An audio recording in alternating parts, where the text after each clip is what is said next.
Tidak ada yang benar-benar sepi di desa itu. Begitulah kalimat pertama yang terlintas di kepalaku setiap kali mengingat kejadian malam itu. Namaku Joni. Aku bukan penduduk asli desa tempat kejadian ini berlangsung. Aku hanya seorang pekerja lapangan dari kota yang sedang menyelesaikan proyek pemetaan tanah untuk sebuah perusahaan perkebunan. Tugasku sederhana. Mendata, memotret, lalu pulang. Tidak ada yang berhubungan dengan hal-hal mistis atau cerita-cerita lama yang sering dipercaya warga desa. Setidaknya, itu yang kupikirkan sebelum aku melewati jalan itu. Jalan kecil di sisi timur desa. Panjangnya tidak sampai 2 kilometer. Di kiri kanan hanya ada kebun pisang, semak liar, dan satu bangunan tua bekas pos penjagaan zaman dulu yang sudah roboh setengah. Warga desa jarang melewatinya setelah maghrib. Mereka lebih memilih memutar jauh daripada lewat jalan itu saat malam. Aku baru tahu alasannya setelah semuanya terlambat. Malam itu hujan turun sejak sore. Aku terjebak lembur karena alat ukurku sempat rusak. Ketika akhirnya beres, jam sudah mendekati tengah malam.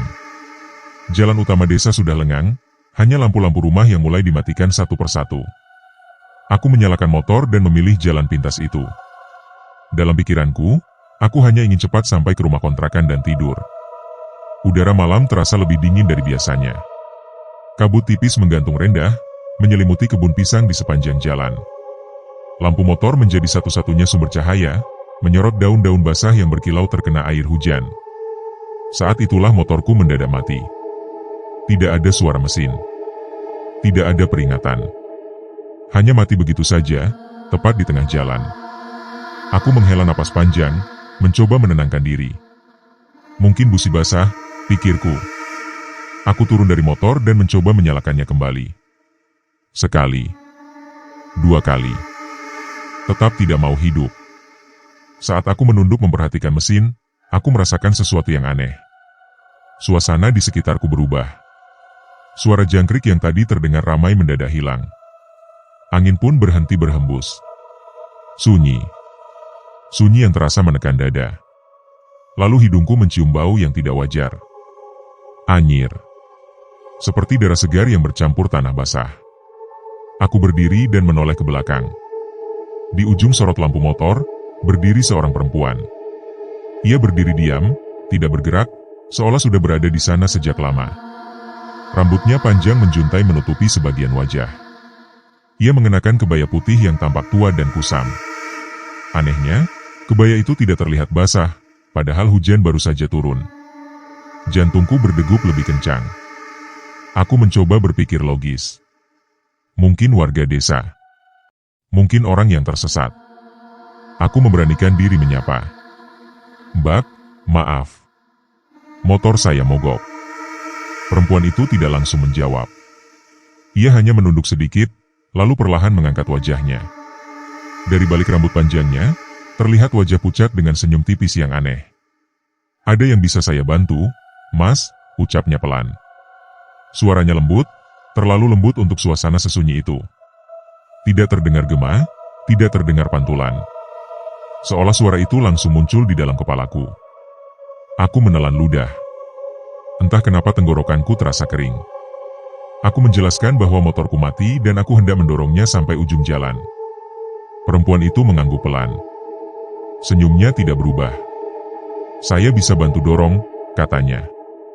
Ia melangkah mendekat. Setiap langkahnya ringan, hampir seperti melayang.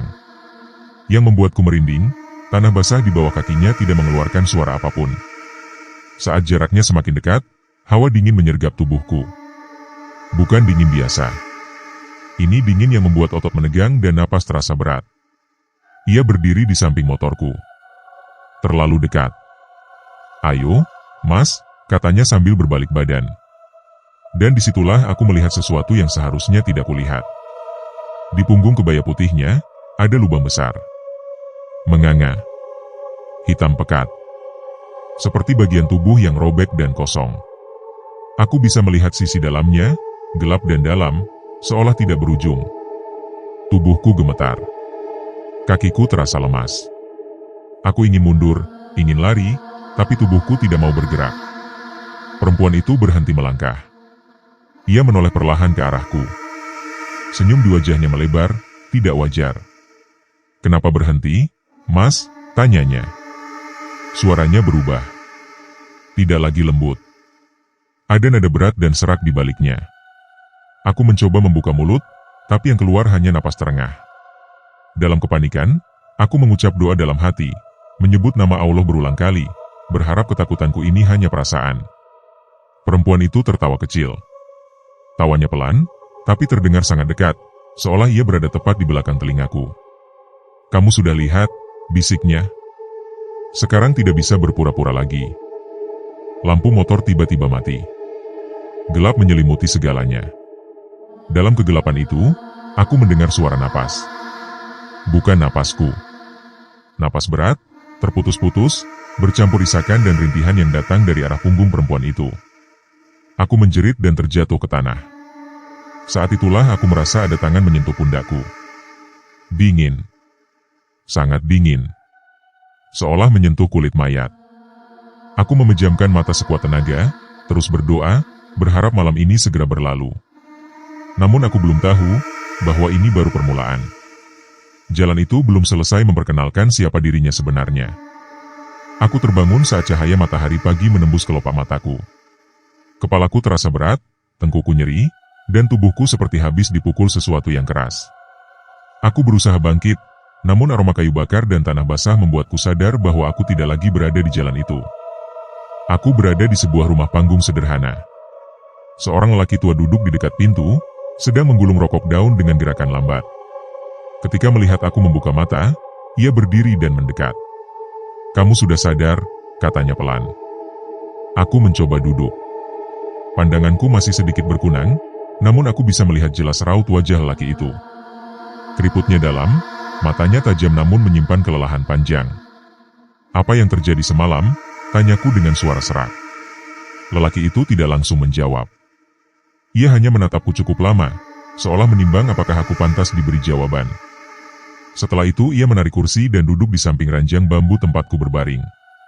Kamu ditemukan tergeletak di jalan kebun pisang, menjelang subuh, katanya. Motormu masih di sana. Mesin mati. Tidak rusak. Jantungku kembali berdegup lebih cepat. Potongan kejadian semalam muncul satu persatu di kepalaku. Perempuan berbaju putih. Senyumnya. Lubang di punggungnya. Suara tawa itu. Aku menelan ludah. Apa? Ada perempuan di sana? Tanyaku hati-hati.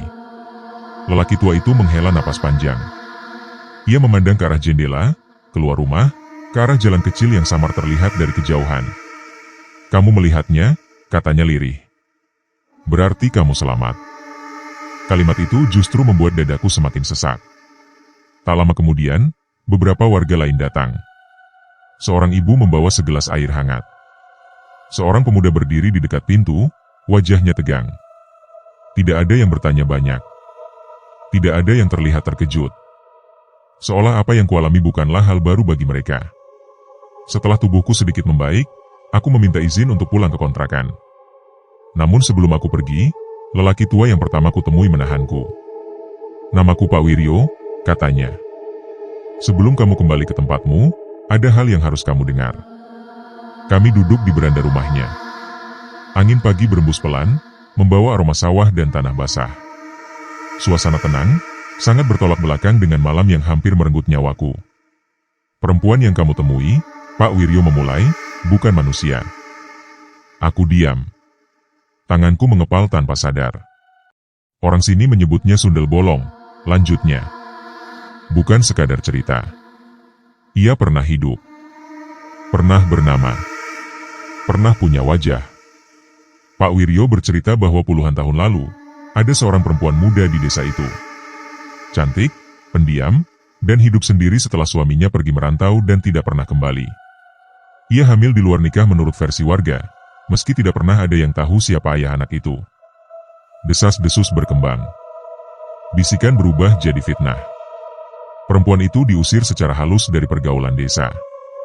Hingga suatu malam, ia ditemukan meninggal di kebun pisang. Tubuhnya rusak. Punggungnya berlubang. Janin di dalam perutnya tidak pernah ditemukan. Sejak saat itu, jalan itu tidak pernah benar-benar sepi, kata Pak Wiryo. Aku merinding. Cerita itu terlalu cocok dengan apa yang kulihat. Kenapa dia menampakkan diri pada saya? Tanyaku. Pak Wiryo menatapku dalam. Karena kamu berhenti. Kamu menatap. Kamu tidak berpaling. Menurutnya, banyak orang pernah melewati jalan itu. Mendengar suara. Melihat bayangan. Namun hanya sedikit yang benar-benar berhenti dan menatap balik. Mereka yang menatap terlalu lama, lanjutnya, akan diajak melihat wajah aslinya. Aku teringat senyum perempuan itu. Mata hitam tanpa bola mata. Gigi yang terlalu banyak. Aku terdiam cukup lama. Sebelum aku pamit, Pak Wiryo berpesan satu hal. Jangan pernah melewati jalan itu lagi setelah matahari terbenam. Dan jika terpaksa, jangan menoleh apapun yang memanggil namaku. Aku kembali ke kontrakan dengan perasaan campur aduk. Sepanjang hari aku mencoba meyakinkan diri bahwa semuanya sudah selesai. Aku masih hidup. Aku selamat. Namun malam kembali datang. Saat jarum jam menunjukkan lewat pukul 11, aku terbangun oleh suara pelan dari luar jendela. Suara langkah kaki di tanah basah. Disusul suara perempuan menangis tertahan. Napas itu.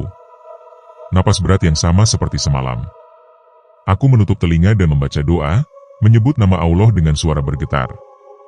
Aku tidak membuka jendela. Aku tidak mengintip. Namun sebelum suara itu menghilang, aku mendengar bisikan yang membuat seluruh tubuhku membeku. Johnny, namaku disebut dengan sangat jelas. Dan saat itu aku sadar, pertemuanku dengannya belum selesai. Sejak malam itu, aku tidak pernah lagi tidur dengan nyenyak. Setiap kali mata terpejam, bayangan kebaya putih dan lubang hitam di punggungnya selalu muncul lebih dulu sebelum mimpi apapun terbentuk. Suara tangisnya masih terngiang, kadang samar, kadang jelas, seperti berasal dari balik dinding kamar kontrakanku. Aku mencoba bertahan 2 hari. Pada hari ketiga, tubuhku mulai menunjukkan tanda-tanda kelelahan. Mataku cekung. Tanganku sering gemetar tanpa sebab. Nafsu makanku menghilang. Setiap menjelang malam, rasa cemas datang lebih cepat dari gelap itu sendiri. Aku mulai merasa dia tidak hanya muncul di jalan kebun pisang itu. Ia mengikuti. Pagi itu aku kembali menemui Pak Wiryo. Aku tidak lagi peduli terlihat lemah atau ketakutan. Ada sesuatu yang harus kupahami sebelum semuanya menjadi lebih buruk. Pak Wiryo menyambutku dengan wajah serius. Ia seolah sudah tahu alasanku datang. Dia memanggilmu lagi, katanya sebelum aku sempat bicara. Aku mengangguk pelan. Bukan cuma memanggil, lanjutnya. Dia sedang menunggu. Kami duduk di ruang tamu rumahnya. Kali ini tidak ada warga lain. Suasana terasa berat, seperti ada sesuatu yang ikut mendengarkan pembicaraan kami. Pak Wiryo menjelaskan bahwa tidak semua orang yang bertemu sundel bolong akan selamat. Yang selamat biasanya adalah mereka yang belum selesai urusannya. Arwah itu terikat pada rasa sakitnya, katanya. Dan pada orang yang mau melihatnya sebagai manusia, bukan sekadar hantu. Aku tidak langsung mengerti maksudnya. Pak Wiryo lalu mengambil sebuah foto lama dari dalam lemari kayu. Foto itu sudah menguning, sudutnya robek. Di dalamnya terlihat seorang perempuan muda berdiri di depan kebun pisang. Rambutnya panjang. Wajahnya lembut. Senyumnya tipis.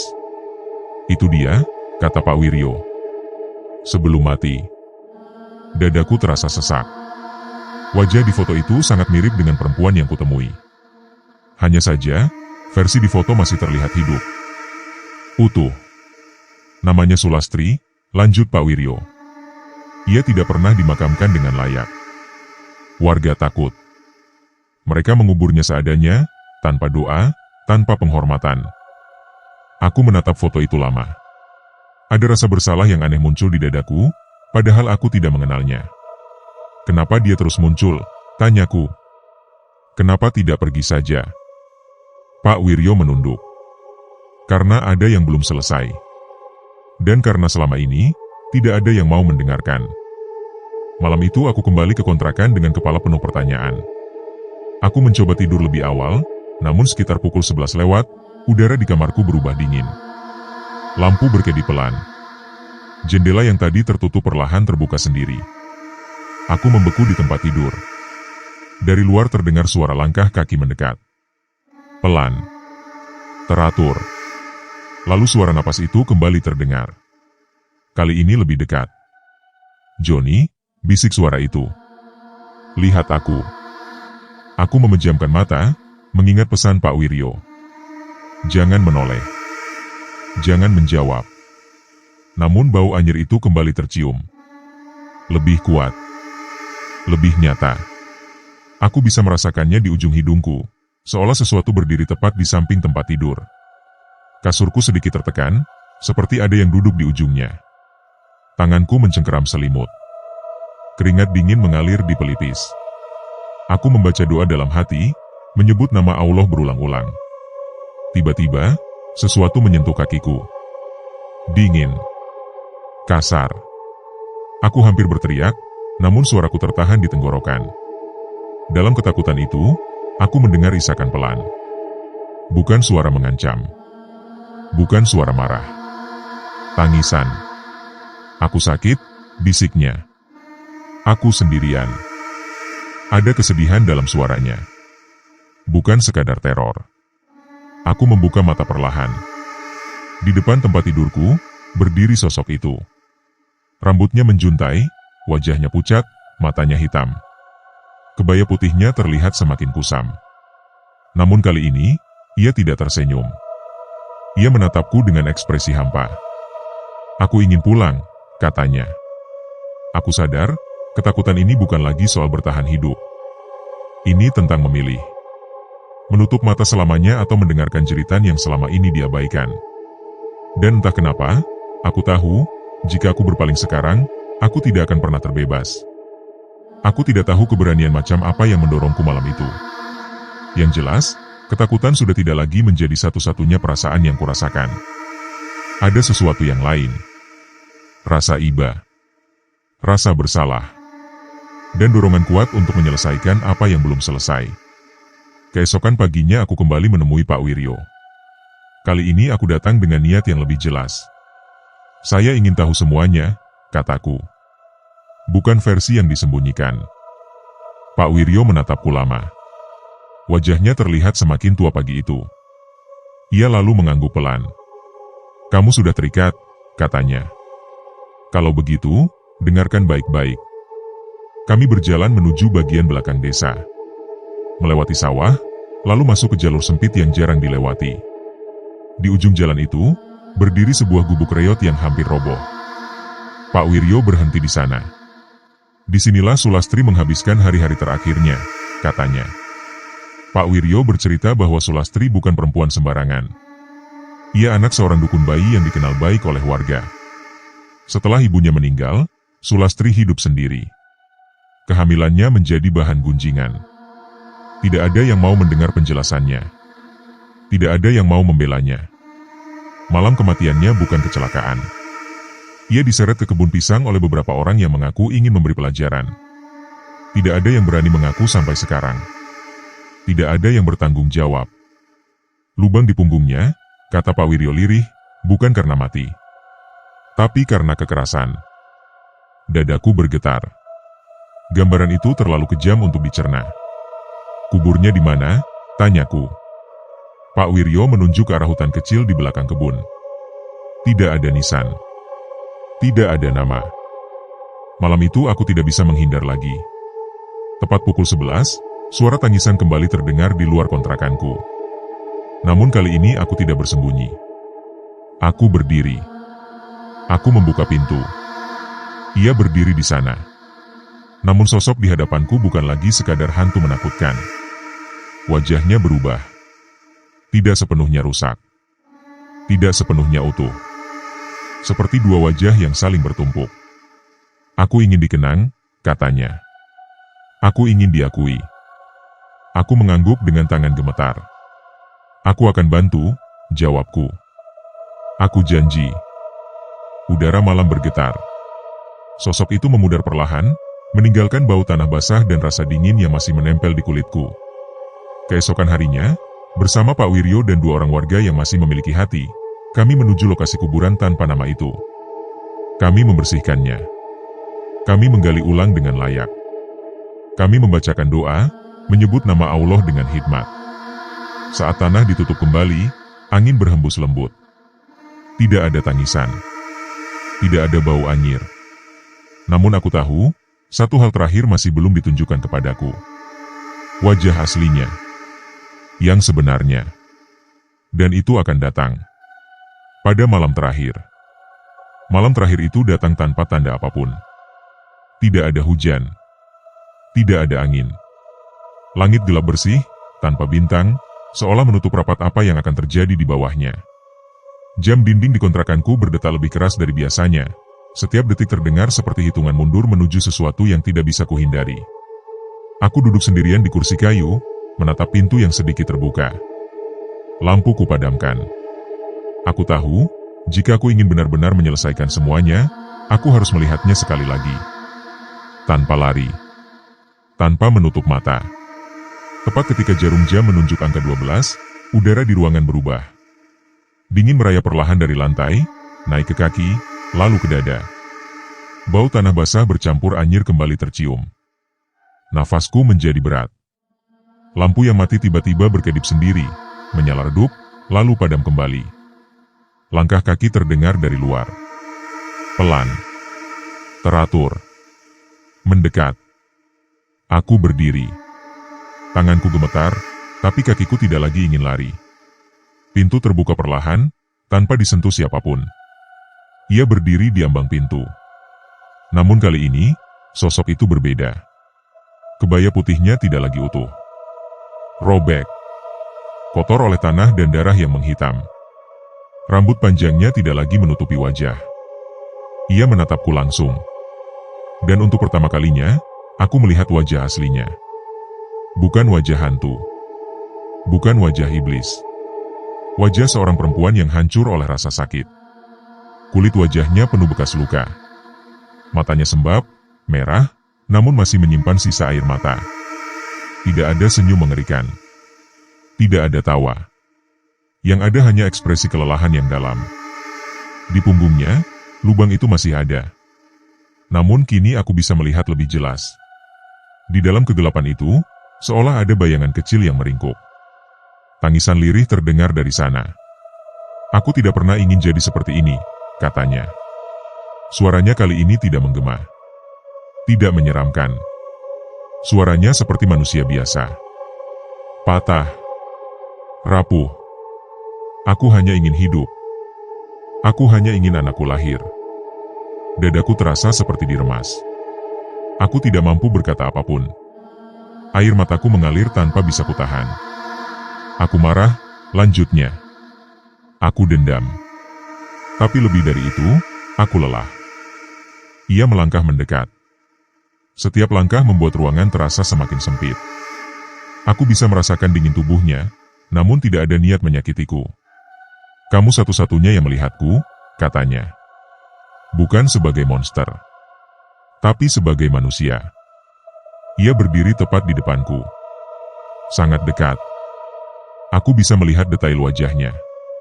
Aku bisa mencium bau tanah yang menempel di rambutnya. Sekarang lihatlah aku sepenuhnya, katanya pelan. Aku mengangguk. Dan saat itu, dunia di sekitarku berubah. Aku melihat kebun pisang itu. Malam ketika semuanya terjadi. Aku melihat Sulastri diseret. Aku mendengar jeritannya. Aku merasakan rasa sakitnya saat tubuhnya dihantam. Aku mendengar tangis bayi yang tidak pernah sempat melihat dunia. Aku jatuh berlutut, menjerit dalam diam. Ketika semuanya berhenti, aku kembali berada di kontrakan. Sosok itu berdiri di depanku, kini perlahan memudar. Terima kasih, katanya. Lubang di punggungnya menutup perlahan. Tangisan menghilang. Wajahnya menjadi lebih tenang. Cahaya redup menyelimutinya, lalu ia lenyap tanpa suara. Udara kembali normal. Bau anyir menghilang. Dingin perlahan pergi. Aku sendirian. Keesokan paginya, aku meninggalkan desa itu. Jalan kebun pisang masih ada. Sunyi. Namun terasa berbeda. Tidak lagi berat. Tidak lagi menekan. Beberapa minggu kemudian, aku mendengar kabar dari Pak Wiryo. Tidak ada lagi penampakan. Tidak ada lagi suara tangisan. Jalan itu kembali dilewati warga, meski tetap dengan rasa hormat. Namun ada satu hal yang tidak pernah hilang. Setiap kali aku teringat wajah Sulastri, aku sadar bahwa tidak semua hantu lahir karena ingin menakutkan. Sebagian lahir karena manusia terlalu kejam untuk mendengarkan. Cerita ini bukan tentang makhluk halus semata. Ini tentang luka yang diabaikan. Tentang suara yang dibungkam. Tentang dosa yang dibiarkan membusuk hingga berubah menjadi teror. Jika kita belajar menghormati kehidupan, mungkin tidak akan ada arwah yang harus menampakkan wajah aslinya demi didengar. Terima kasih sudah mendengarkan kisah ini hingga akhir. Jika kalian menikmati cerita ini, jangan lupa tinggalkan komentar, tekan tanda suka, dan berlangganan agar tidak ketinggalan kisah misteri lainnya. Sampai jumpa di cerita berikutnya.